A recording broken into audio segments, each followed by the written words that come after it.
Jesus. Obrigado, Jesus. Nós estamos numa série de sermões, né, irmãos? Quem lembra do tema da série de sermões? Ocupados demais para... Pastor, não vale. Ocupados demais para deixar de orar e jejuar. Então, dentro desse tema, dentro do momento que nós estamos vivendo e do dia que nós estamos celebrando, eu queria ler com os irmãos uma passagem que está no Evangelho de João, capítulo 17, do 14 ao 17, é o que nós vamos ler. João 17, do 14 ao 17. Eu sei que tem lá no telão, mas abre sua Bíblia. Né? Não tem, não? Tem mais, não? Ah, tá. Mas mesmo se estiver, abra sua Bíblia aí. Não deixa de fazer a sua anotação do que Deus fala contigo. Eu, em cada momento que Deus fala comigo, eu paro para fazer uma anotação. Eu tenho, para quem quer uma dica, né, eu tenho um grupo de WhatsApp onde só tem eu no grupo. E aí eu faço as minhas anotações, escrevo sermões. Porque aí a gente, muitas das vezes, não está com papel e caneta na mão, mas o celular a gente está sempre na mão, né? Já virou quase um pet o celular, né? E aí a gente tem que aproveitar que o pet está com a gente e usar ele para coisa boa, né? Usar ele para coisa que é bênção. Já que ele está com a gente, e é difícil a gente viver e se comunicar sem ele, a gente tem que aproveitar e usar ele para coisa boa, né? Então, João 17, do 14 ao 17, todo mundo está aí? Se alguém está com dificuldade do celular, dá uma ajuda, né? Para a gente acompanhar junto. Diz o seguinte, João 17, 14. Eu lhes tenho dado a tua palavra, Jesus fazendo a oração, chamada oração sacerdotal. E o mundo os odiou, porque eles não são do mundo, como também eu não sou. Não peço que os tire do mundo, mas que os guarde do mal. Eles não são do mundo, como também eu não sou. Santifica-os na verdade. A tua palavra é a verdade. Amados, Jesus orou. Eu não sei se é uma coisa que toca no teu coração, mas toca no meu. Jesus orou. Jesus é Deus. Amém? Amém. Mas mesmo assim Jesus orou. Jesus jejuou. Jesus é Deus. Mas Jesus jejuou. Se Jesus orou e Jesus jejuou, quer dizer que ele está dando para nós um exemplo. Às vezes as pessoas pensam que somente a oração chamada oração dominical, que é a oração do Pai Nosso, é a única oração que Jesus deixa para a gente como modelo. Mas a oração sacerdotal de Jesus, está no capítulo 17 inteiro, recomendo que os irmãos leiam depois, é uma oração também muito importante. Eu já fiz, inclusive, uma série de sermões sobre a oração sacerdotal de Jesus. Foram 5 semanas, na época que eu estava na Metodista de Jardim Oceânico. Está lá no canal do YouTube, do meu canal. A qualidade do áudio está meio ruim, mas tem lá. Eu peguei 5 versículos por domingo e preguei a oração sacerdotal toda, explicando ela, expondo ela. Foi uma bênção, né? Se os irmãos quiserem acompanhar, eu tenho certeza que vai abençoar a vida dos irmãos. Mas eu queria, a gente tem pouco tempo, trabalhar somente esses 4 versículos e a gente mergulhar um pouquinho no que Jesus quer dizer com essas palavras. Se tem uma coisa que a gente muitas das vezes entra em conflito com Deus, a gente briga com Deus realmente, é que a gente quer ler a Bíblia e interpretar a Bíblia através da nossa ótica, das nossas experiências, da nossa filosofia, das coisas que nós aprendemos do mundo, e a gente quer enxergar a Bíblia a partir das coisas que nós aprendemos já do mundo e das coisas que nós já carregamos. Não é por menos que Jesus diz o seguinte, que alguém, para ser de Deus, ele precisa fazer o quê? Nascer de novo. O que ele está falando sobre nascer de novo? A carta de Tiago também vai dizer algo muito interessante, quando ele diz que nós temos que nos livrar do acúmulo de maldade, da impureza, para que a gente possa receber a palavra de Deus. Se eu não me engano, é Tiago 1, 21. E A verdade é que se nós não abandonarmos as nossas experiências acumuladas, que vieram simplesmente do mundo, que vieram da terra, que são terrenas, são comuns, nós não conseguiremos entender com certeza, com clareza, aquilo que Jesus quer dizer. E acaba que a gente acrescenta sentido a coisas que Jesus disse, que na verdade são muito mais simples, são muito mais fáceis de entender se nós nos despirmos dessa armadura de Saul que a gente quer vestir muitas das vezes, que são as nossas experiências e estudos e conhecimento que a gente adquiriu no mundo. Entenda, eu não estou aqui dizendo que nós devemos descartar tudo que a gente aprende em qualquer ciência social, ou exata, ou humana, porque para a gente entender a palavra de Deus. Não estou dizendo isso. Eu estou dizendo que, muitas das vezes, os nossos conceitos de sociedade, os nossos conceitos filosóficos, as coisas que a gente aprende, as nossas experiências, o que a gente aprendeu de pai e mãe, muitas das vezes, coisas que ficam na nossa cabeça, nos impedem. A gente já enxerga a palavra de Deus com uma lente suja, com uma lente que está... Quem usa óculos aí sabe. Minha esposa, às vezes, fala, ele tem que limpar meu óculos, está embaçado, né? E a gente acaba enxergando a realidade de forma embaçada. Então, é muito importante, quando a gente fala de culto ao Senhor, que a gente tenha esse momento de orar, de se entregar a Deus, de adorar ao Senhor, que adorar significa se prostrar, né? Aliás, a Bíblia, às vezes, usa o termo adorar para dizer que alguém morreu. Então, o adorar realmente é isso, é essa entrega. É a gente dizer, olha, eu entrego o meu conhecimento. Aqui na igreja eu não sou doutor, eu não sou PhD, eu não sou mestre, eu não sou simplesmente um pastor, eu não sou um profissional. Aqui eu sou só um ser humano quebrado, eu sou um ser humano cheio de pecado, o qual, pelo meu próprio esforço, eu estaria completamente condenado, eu já estaria sofrendo a dor do inferno, se não fosse a graça de Deus que me alcançou, que me acolheu, que me salvou, que me tirou desse império das trevas e me trouxe para o reino do Filho do seu amor. Quando a gente entra no culto e a gente abre a palavra debaixo dessa ótica, a gente consegue entender a Bíblia. Você não precisa, é bom fazer, mas você não precisa exatamente fazer teologia, você não precisa exatamente estudar mais de 10 anos, viver como nós pastores a gente vive, né? Sempre estudando, sempre se aprimorando.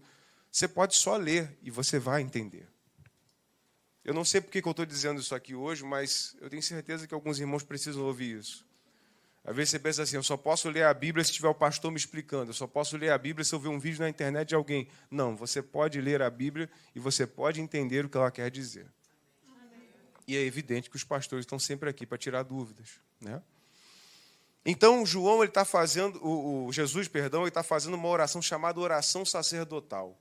Basicamente, ele tem alguns momentos dessa oração que constituem basicamente em ele dizer diante do povo que ele glorificou o Pai em todas as coisas, ou seja, Jesus, embora fosse Deus, ele não assumiu glória nenhuma para si. Ele devolveu toda a glória que ele recebeu para o Pai. Vocês vão ver isso no início da oração. Ele diz, Senhor, graças te dou, porque eu glorifiquei o teu nome. Aí os irmãos entendem a oração que eu fiz pelos meus filhos. Eu quero que eles glorifiquem a Deus. Isso basta. O propósito da nossa vida é glorificar a Deus. Muitas pessoas às vezes afirmam, pastor, mas o propósito da minha vida é esse? Sim, essa é a coisa mais importante que você vai fazer na sua vida.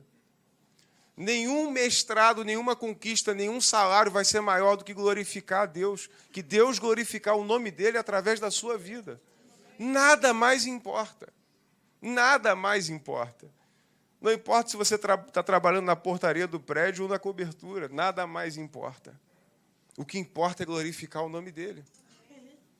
Por isso que é importante que nós entendamos o que Jesus vai querer dizer quando ele diz assim, no versículo 14, está com a Bíblia aberta aí, acompanha comigo. Eu lhes tenho dado a tua palavra.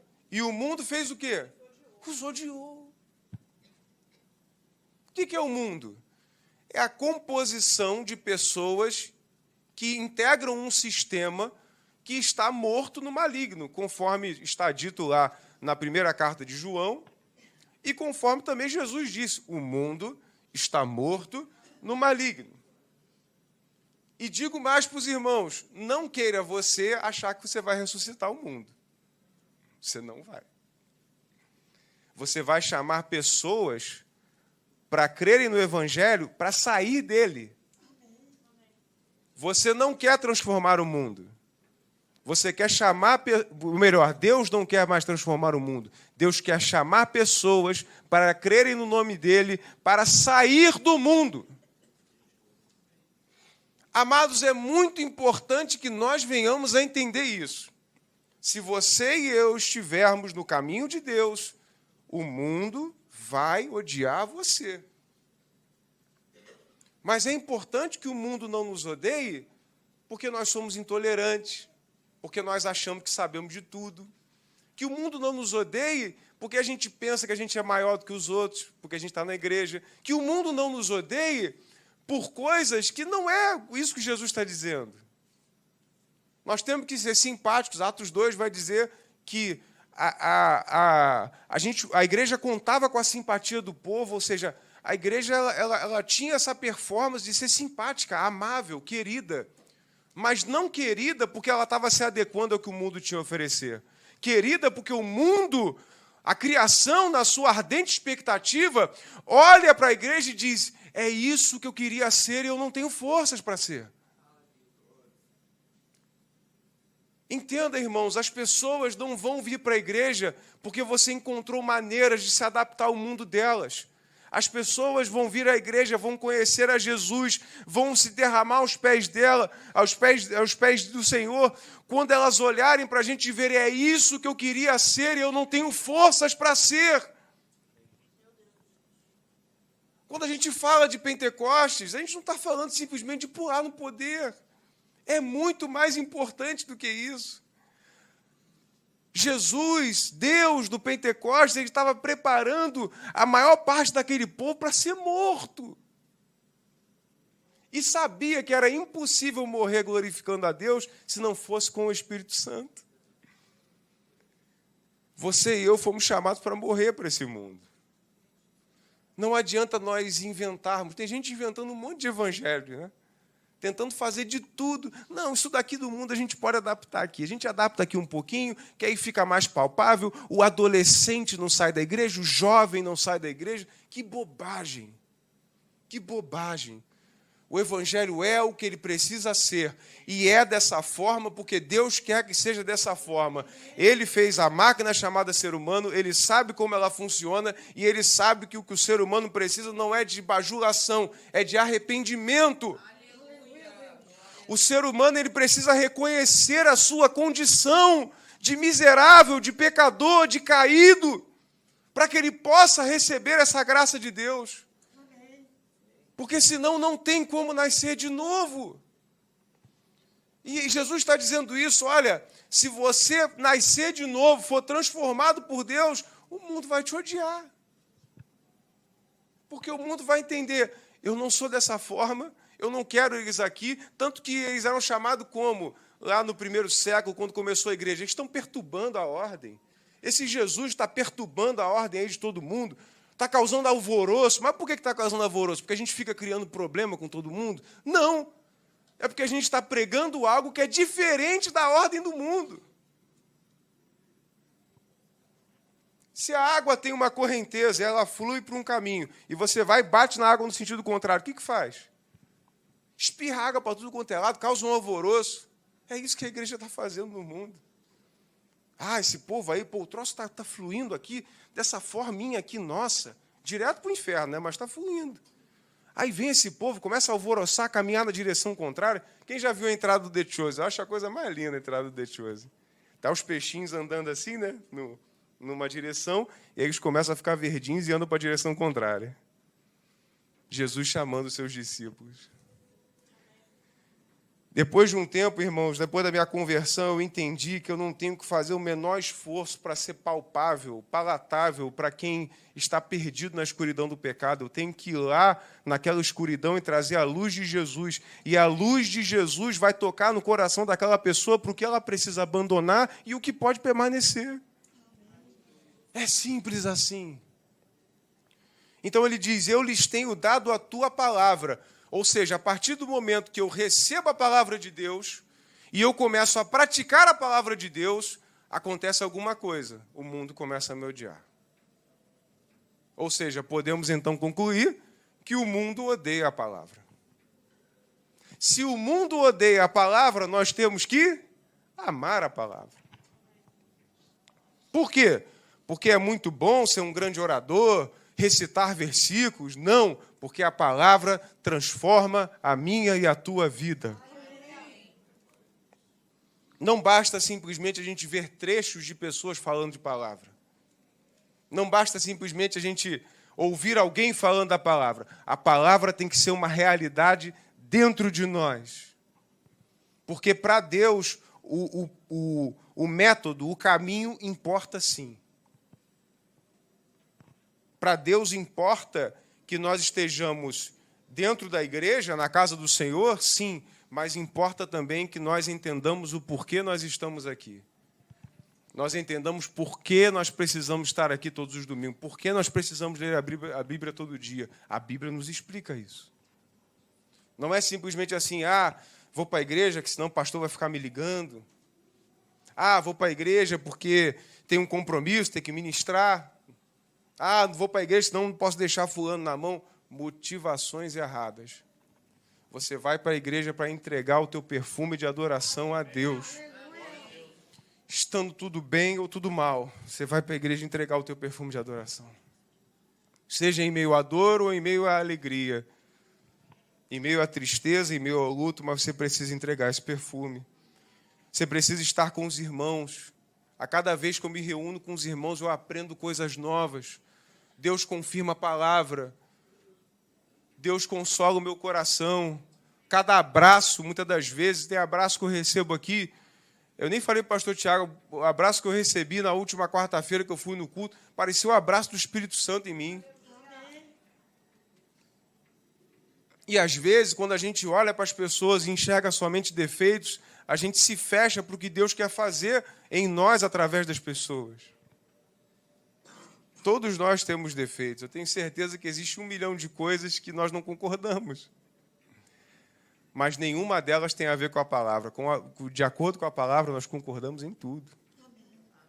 Porque Jesus vai voltar, vai nos buscar. Nós não somos do mundo, nós somos de Deus. Nós cremos em Jesus Cristo, seu único Filho. Nós cremos que Ele ressuscitou dos mortos. Nós cremos que Ele vai voltar. Nós cremos que Ele vai levar a igreja dele. Nós cremos que Deus enxugará de nossos olhos toda lágrima. Não haverá choro, pranto, dor, nem morte. As coisas velhas vão passar, tudo vai se fazer novo. Deus vai fazer novos céus e nova terra. Nós cremos nas mesmas coisas.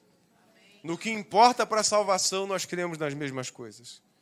E aí no versículo 15 ele vai dizer, não peço que os tire do mundo, mas que os livre do mal. Ou seja, olha que interessante, irmãos. Deus ele nos chama, nos converte, nos transforma. A palavra dele nos traz uma nova vida. Nós nascemos de novo da água do Espírito. E aí, depois que Deus operou essa transformação toda, no meio de um mundo que está caído, perdido, na lama do pecado, ele diz, não, mas eu não quero que tire eles do mundo, não. Eles vão ser transformados, limpos, santificados, no meio do mundo. Às vezes a gente pensa assim, não, eu quero estar num lugar onde eu só trabalho com crente. Cadê a missão em trabalhar só com crente? Cadê o propósito? Pastor, Deus do céu, Deus me colocou com uma pessoa, que a pessoa faz isso, faz bruxaria, faz não sei o quê. Nada disso atinge a tua vida. Desencana. Para de pensar que os teus problemas são por causa disso ou daquilo, que fulano fez isso ou fez aquilo. O maligno não pode tocar em você. Não sou eu que estou dizendo, não, é a palavra que diz, aqueles que são de Deus, o maligno não toca. E por muito tempo, uma parte da igreja começou a acreditar em mentiras do diabo. Não, isso aí é o diabo, eu preguei, aí o diabo me retalha, me dá, eu estou sentindo uma pontada aqui, um negócio ali, repreende o nome de Jesus, irmão. Nunca senti isso. Que diabo vai ficar me dando pontada, rapaz? Está louco? Onde é que está isso na palavra? Eu não vou receber pontada de diabo nenhum, não. Teve uma vez que eu fui chegar na casa de uma pessoa para expulsar um demônio, aí o demônio olhou para mim e falou assim, eu não gosto de você. Eu falei, eu também não gosto de você. Tá bom assim, tá tudo lindo. Porque é isso, irmãos. O demônio não gosta da gente, não. Mas nenhum prejuízo que você pensa ter sido causado pelo inimigo, nenhum prejuízo que você pensa ter sido causado pelo inimigo é para a sua morte. Pelo contrário, é para você glorificar a Deus, entender o propósito dele e continuar semeando. Porque aqueles que semeiam com lágrimas, colherão com júbilo, com alegria. Portanto, tira da tua cabeça que Deus colocou você no mundo para você ficar levando pontada de diabo. Não, de jeito nenhum. Tira isso da tua vida, tira isso da tua cabeça. Isso é um erro de entendimento. E o diabo se aproveita disso para te amedrontar, para te causar dúvida. Abrace a palavra de Deus, confirme na palavra o que eu estou dizendo em casa, veja se eu estou errado, se eu estou certo. E aí você bota lá no grupo da igreja. Pastor Odito estava certo. Não, pastor Odito estava errado. Pode botar lá. Mas lê a palavra. Maligno não te toca. Você é de Deus. Maligno não toca nos meus filhos. Nós somos afligidos. Sim, nós somos afligidos. Quando o apóstolo Paulo diz que foi posto um espinho na carne dele, que os bofeteava, dava tapa na cara dele, né? Ele usa essa figura alegórica, né? Mas o fazia sofrer. Ele pediu para quem tirar o espírito? Deus. Senhor, tira esse camarada de perto de mim. O que Deus falou? Minha graça te basta, Paulo. Quem é que enviou o espírito? O mensageiro de Satanás. Quem é que enviou, irmãos? Deus. Deus, irmãos. Eu crio o bem e eu faço o mal. Eu, o Senhor, faço todas essas coisas. É Ele, sim. Porque não tem como não ser Deus. Poxa, pastor, mas eu sofri tanto. Eu também tenho alguns sofrimentos na minha conta. Tenho alguns. Depois, para quem não me conhece, eu conto alguns. Mas em tudo eu vejo a mão de Deus. Deus é o dono da minha história. Deus é o dono da sua história. Com todos os erros, os acertos, os tropeços. Eu estava conversando com uma pessoa no hospital um dia desse, ela falou, pô, pastor, eu tenho uma história, eu tenho um histórico. Eu fiz isso, eu fiz aquilo outro. Eu falei, irmã, eu não vou dizer para você que o que você fez estava certo ou que Deus queria que você errasse. Mas toda a tua trajetória até você chegar a esse momento, com certeza contribuiu para que você hoje fosse a mulher que você é hoje. Os teus erros, os teus acertos, os teus tropeços, a tua queda, o teu arrependimento, a tua queda de novo, o teu arrependimento de novo, a tua queda de novo, o teu arrependimento de novo. Se você está hoje aqui ouvindo essa palavra e essa palavra está entrando no seu coração, você é de Deus. Não importa quantas vezes você tropeça e cai, existe um Deus que te levanta. Isso não é dito para que algum homem ou mulher aqui se acostume com o pecado, mas é para te dizer que nós vamos tropeçar mesmo, porque nós somos falhos, nós somos pecadores, e é por isso que é graça. É por isso que a salvação não depende de obras. É por isso que o mérito, a glória, é de Deus. Eu compartilhei um louvor no grupo do jejum, o pessoal ouviu, A Glória é Tua, do Anderson Freire. Aquele hino é excelente, porque ele diz, eu sou um pequeno que ora, eu sou um pequeno que jejua, eu sou um pequeno que lê a Bíblia, eu sou um pequeno, mas a glória é tua. Não tem mérito em mim. Não tem mérito nenhum naquilo que eu faço. Eu posso ser o melhor pregador do mundo, eu posso ser o melhor ministro de louvor, eu posso ser a pessoa do ano, ganhar o Nobel da Paz. eu não vou merecer de jeito nenhum aquilo que Cristo fez por mim na cruz. Jamais vou merecer. Só que Jesus está dizendo o seguinte: Senhor, não os tire do mundo, livre-os do mal. Por quê? Porque o Senhor não quer fazer mal para você. A oração de Jesus não é: Senhor, bota mal na vida deles mesmo, que eu quero ver que eles são crentes mesmo. Jesus não tem esse sadismo. Jesus não tem essa intenção maligna. A palavra vai dizer: Deus tem pensamentos de paz e não de mal. Deus não nos quer fazer mal, mas muitas das vezes o mal é o canal de Deus para que nós voltemos à dependência dele. Porque é quando o mal chega à nossa porta, a gente lembra de Deus. E o diabo pensa que ele está agindo sozinho, mas ele é só o cão na coleira do Senhor. Por isso que eu digo, não tema diabo, tema Deus. Não tema diabo. Ah, você pensa que foi o diabo foi lá até você. Você não vai simplesmente ficar repreendendo o diabo, não. Resistir ao diabo, ele fugirá de vós. Mas você vai até Deus: Senhor, o que está acontecendo? O que o Senhor quer me ensinar? Quantas vezes, irmãos, eu já não fui humilhado nessa vida? Quantas vezes eu já não sofri perdas? Quantas vezes eu já não tive problemas? Quantas vezes? Mas em nenhum desses momentos eu entendi que foi o diabo simplesmente livre, leve e solto, fazendo mal para mim. Não, eu entendi: Senhor, eu estou nesse mundo mesmo, eu estou no meio da lama mesmo, só não me deixa eu ficar sujo junto. Você vai andar no meio da lama, mas ore a Deus para você não se sujar junto. Vai estar todo mundo fazendo fofoca no teu trabalho. Ore a Deus para que você não entre na fofoca. Deus não vai te tirar do meio da fofoca, vai te deixar lá, mas é para você aprender a não entrar no meio.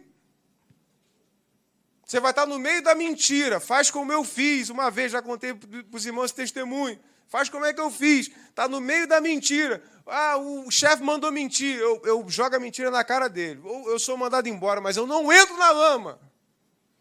Não entre na lama. É isso que Deus está falando.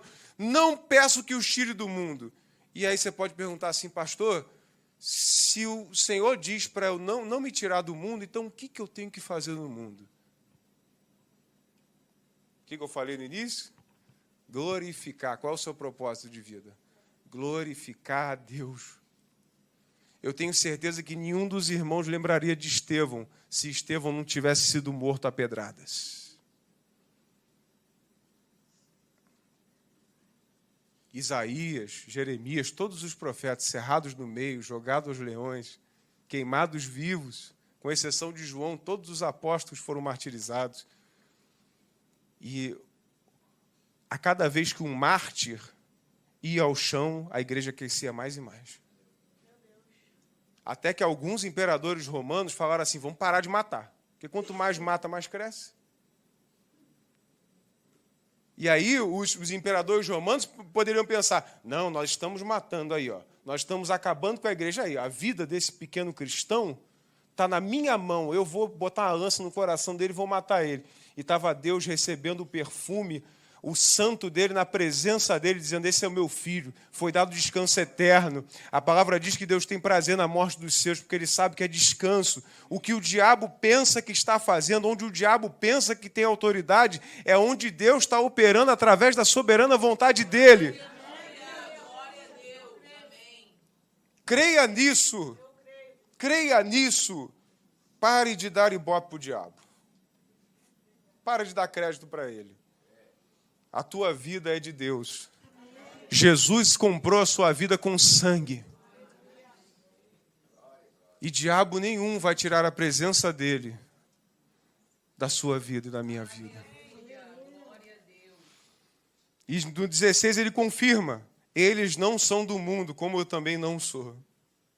Eles não são do mundo, eu também não sou. Jesus também não era do mundo, mas caminhou no mundo.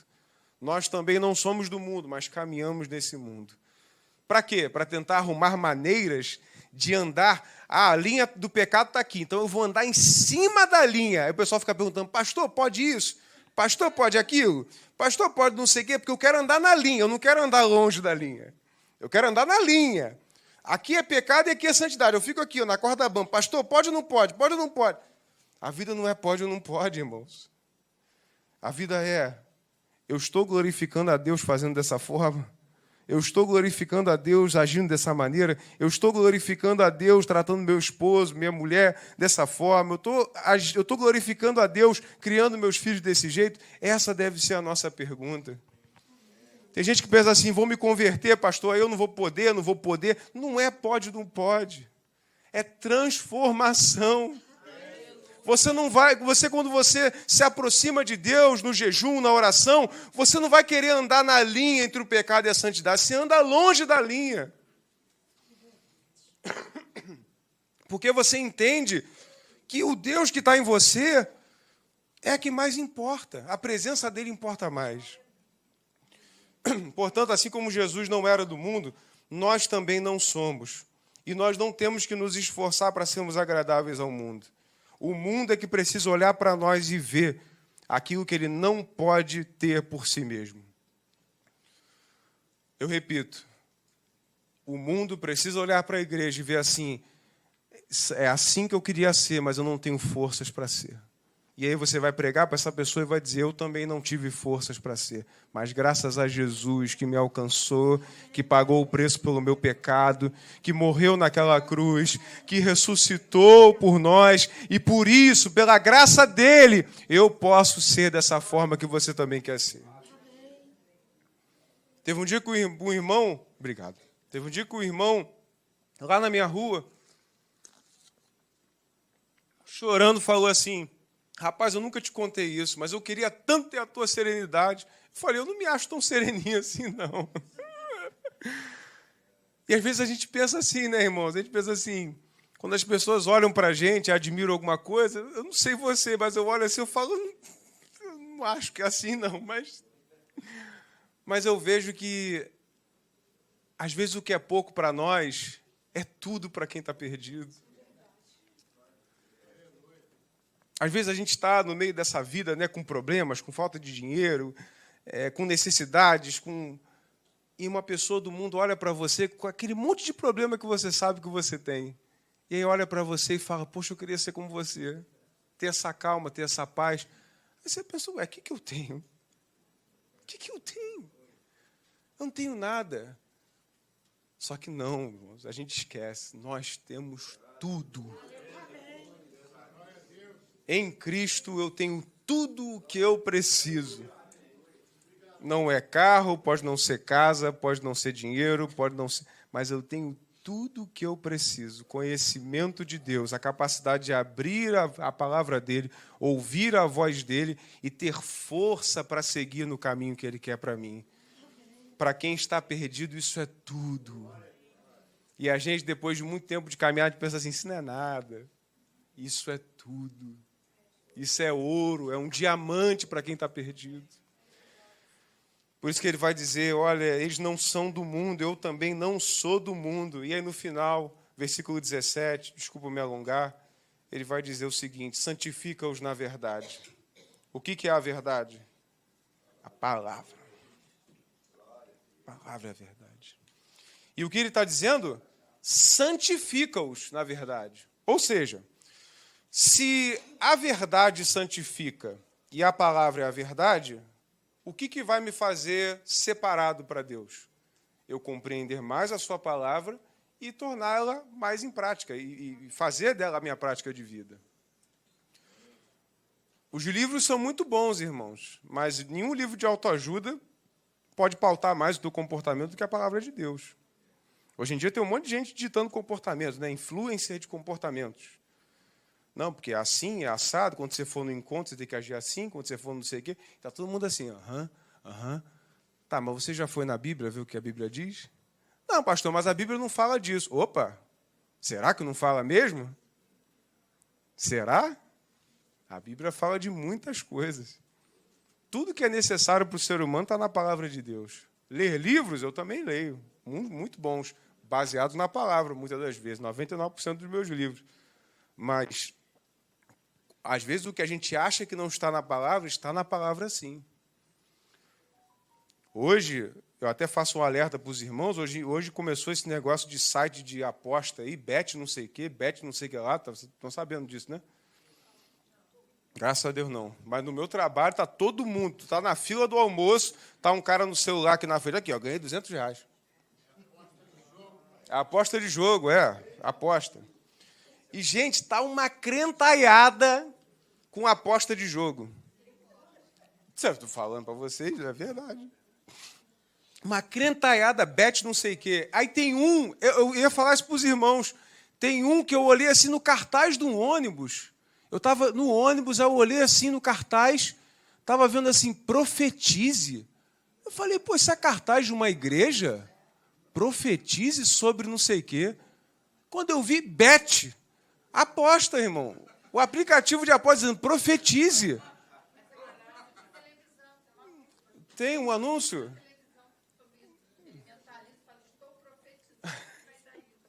Oh, meu Deus do céu. Está profetizando em nome do cão, só se for.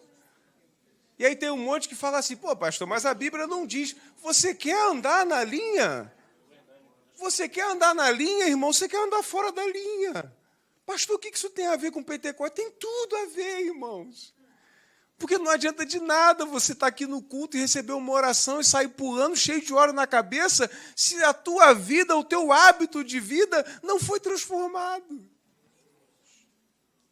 E aí eu digo para os irmãos e termino essa palavra dizendo, Jesus quer santificar você na verdade. Jesus quer santificar você na palavra dele. Que é muito mais do que o pode ou não pode, como eu já disse antes. Mas deixa eu dizer para os irmãos, 99,9% dos teus dias vão ser comuns. 99,9% dos teus dias você não vai ver anjo. Você não vai pular no poder. Você não vai ler a Bíblia, a palavra vai te saltar, você vai sentir arrepio. 90% dos sermões que eu preparo, eu não sinto um arrepio. Mas eu sinto que Deus está me direcionando e falo, preciso pregar isso aqui. O que Deus vai fazer, eu não sei. Muitas vezes nem bem eu estou, mas eu tenho certeza que Deus vai fazer alguma coisa. Tem que obedecer. A gente tem que obedecer. Então, 99% dos teus dias não vão ser dia de milagre, dia de bênção, dia de... Não, vão ser dias comuns. Vão ser dias rotineiros. Vão ser dias normais. Mas que Deus vai fazer coisas extraordinárias. Não amaldiçoe os dias comuns. Eu digo isso para os irmãos em nome de Jesus. Não amaldiçoe os dias comuns. Não amaldiçoe os dias normais. Fora do domingo também é dia de adorar a Deus. Quando não tem grupo de louvor tocando, também é dia de adorar a Deus. Quando não tem campanha de jejum, também é dia de jejuar. Quando não tem campanha de oração, também é dia de orar. Sentindo arrepio ou não, sentindo a presença ou não, achando que está ou achando que não está, nós precisamos ser cristãos. Homens e mulheres de Deus. Aí nós vamos entender que o Pentecostes não foi um fim em si mesmo, mas o início de uma história do povo de Deus que transformou e transforma gerações. Se eu visse, irmãos, a minha filha no leito do hospital e falasse assim, não, agora eu só vou adorar depois que minha filha sair. Amados, eu não posso dar certeza, mas eu acho que minha filha estaria naquele leito até hoje. Esperando eu adorar antes dela sair, porque Deus queria fazer isso comigo. É assim, irmãos, é assim mesmo. Não se intimide pelo inimigo, não. Entenda o que Deus quer fazer na tua vida. Entenda porque você está nesse deserto, porque Deus quer glorificar o nome dele lá também. A maior parte dos nossos dias não vão ser dias de monte, não vão ser dias de milagres e visões, mas nos dias comuns Deus vai operar coisas extraordinárias. Eu estava num dia comum, andando de mototáxi, e o cara estava só me observando e vendo que tinha algo de Deus em mim. No dia que eu estava indo trabalhar, pensando assim, ai meu Deus do céu, o que eu vou ganhar hoje não vai nem pagar minhas contas, mas eu tenho que ir, meu Deus do céu, fazer o melhor que eu puder, preocupado, aflito, cheio de problema, e ele estava observando, meu Deus, eu queria ser manso como ele. Nos dias comuns, Deus vai fazer coisas extraordinárias. Foi John Piper que disse uma vez, A conversão tira o cristão da lama, mas a santificação tira a lama do cristão. Deus não quer que você saia do meio da lama, Ele só quer tirar a lama de você. Ele te resgatou desse império das trevas, tirou a lama de você e te colocou no mundo de novo. Glorifica o nome dEle. Faça a vontade dEle. Faça o que Ele quer. E Jesus preparou então aquele povo, através daquela oração, para as coisas que haveriam de vir, para as coisas que aconteceriam.